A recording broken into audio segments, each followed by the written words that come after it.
नमस्कार दोस्तों। 3 million Covid 19 cases in Bharat और लगभग हर स्टेट में लॉकडाउन एक्सटेंड हो रहा है, जो कि एक समस्या का कारण है। मिडिल क्लास से लेके व्यापारी से लेके इकोनॉमी तक सबकी हालत खराब है।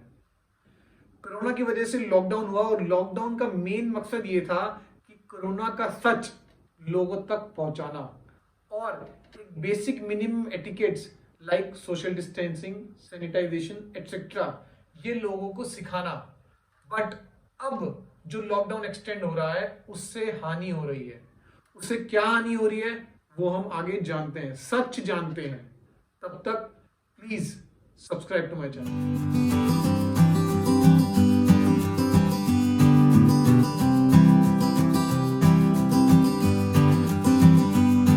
शुरू में 2 महीने का लॉकडाउन हुआ और उस लॉकडाउन में प्रधानमंत्री जी ने लोगों को यह सिखा दिया कि कोरोना से कैसे लड़ना है और इससे कैसे बचा जा सकता है। इससे लंबा लॉकडाउन हम लोग सहन नहीं कर सकते थे। उसके बाद लॉकडाउन खोला गया, लोग काफी चीजें सीख भी गए थे और अनलॉक के अंदर सबसे इंपॉर्टेंट प्रायोरिटी थी इकोनॉमिक रिवैम्प की। वो बहुत जरूरी थी और आज भी वो बहुत जरूरी है। जब लॉकडाउन खुला धीरे धीरे केसेस अपनी गति से बढ़ने लगे और वो चीज स्वाभाविक भी है, लेकिन कुछ स्टेट्स ने लॉकडाउन जारी रखा और सेंटर ने भी काफी पाबंदियां जारी रखी। स्लो एंड स्टेडी अनलॉक किया गया, लेकिन आज देखा जाए तो काफी स्टेट्स में लॉकडाउन आज भी जारी है और ये एक्सटेंडेड लॉकडाउन बहुत ज्यादा नुकसानदायक है। मेरा एनालिसिस ये कहता है कि जब भी आप लॉकडाउन खोलोगे तो एक बार तो केसेस बढ़ेंगे ही बढ़ेंगे, वो अपनी पीक लेगा ही लेगा, स्टेज 3 स्टेज 4 आएगी ही आएगी। तो फिर ये एक्सटेंडेड लॉकडाउन क्यों? सरकार जो सिखाना चाहती थी वो हम सब ने सीख लिया। हम सब ये भी समझ गए कि इस कोरोना महामारी से हमें कुछ समय तक और लड़ना होगा जब तक इसका समाधान नहीं आता। अब सबसे बड़ी समस्या ये है कि इस लॉकडाउन से अब क्या नुकसान हो रहा है। वो है व्यापार चौपट। पहला, डिमांड मार्केट में जीरो है, चाहे कोई भी सेक्टर क्यों ना हो। और कुछ sector specially tourism, mall, shopping, cinema etcetera ये तो बिल्कुल ठप पड़े हैं। और बाकी कुछ जो सेक्टर जो ओपन हुए हैं वो सिर्फ नाम के ओपन हुए हैं, वो भी अभी ठप ही पड़े हैं क्योंकि मार्केट में डिमांड ही नहीं है। और वो डिमांड कैसे आएगी?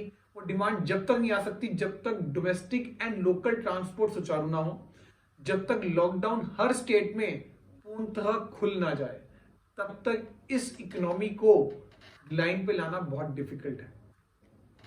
आज दिल्ली में सब कुछ खुल गया, लेकिन north east, Bihar, eastern UP यहां पर लॉकडाउन है, तो हम कैसे कह सकते हैं कि व्यापार पटरी पर आ जाएगा? Everything is inter related and specially in this business sector. दूसरा, असेंशियल कमोडिटी मैन्युफैक्चरिंग की बात सरकार करती है कि हमने इतनी पीपी किट्स बनाई, हमने इतने मास्क बनाए, हम सबसे आगे हैं। ये सच भी है और ये झूठ भी है। सच ये है कि हाँ ये सब बने हैं, लेकिन झूठ इसलिए है और मिडिल क्लास व्यापारी इससे मरा क्यों है, वो ये है क्योंकि सरकार जो परचेज कर रही है वो मल्टीनेशनल कंपनीज से कर रही है।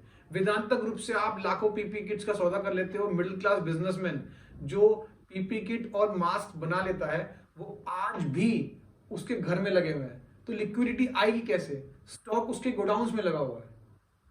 तीसरा, लिक्विडिटी के लिए सरकार ने कहा कि हम लोन्स देंगे, विदाउट कोलैटरल लोन्स देंगे, लेकिन सरकार ने एक बात नहीं सोची कि लोन्स तब लिए जाते हैं जब अच्छा व्यापारी ये सोचता है कि मैं लोन्स वापस दे सकता हूं, और मार्केट में लिक्विडिटी नहीं आएगी तो लोन्स लेने का क्या फायदा। और मान के चलते हैं कि लोन लेने एक व्यापारी बैंक में जाता है तो बैंक्स विदाउट कोलैटरल लोन्स देते नहीं है, और बहाना क्या बनाते हैं? We don't have guidelines, we don't have any details about the government guidelines. ये सब एक आम मिडिल क्लास को सहन करना पड़ रहा है। तो लिक्विडिटी कैसे आएगी, इकोनॉमी कैसे चलेगी? और सबसे इंपॉर्टेंट, जब टारगेट पूरा करने की बात आती है तो बैंक्स फर्जी लोन्स बांटते हैं और बैंक्स में क्या होता है? करप्शन। फोर्थ, लिक्विडिटी आई नहीं मार्केट में, लोगों की पेमेंट्स फंस गई। अब हम उस कगार पे आके खड़े हो गए हैं जहां पे घर खर्च चलाना मुश्किल है, असेंशियल कमोडिटीज को खरीदना मुश्किल है, बच्चों की स्कूल फीस देना मुश्किल है।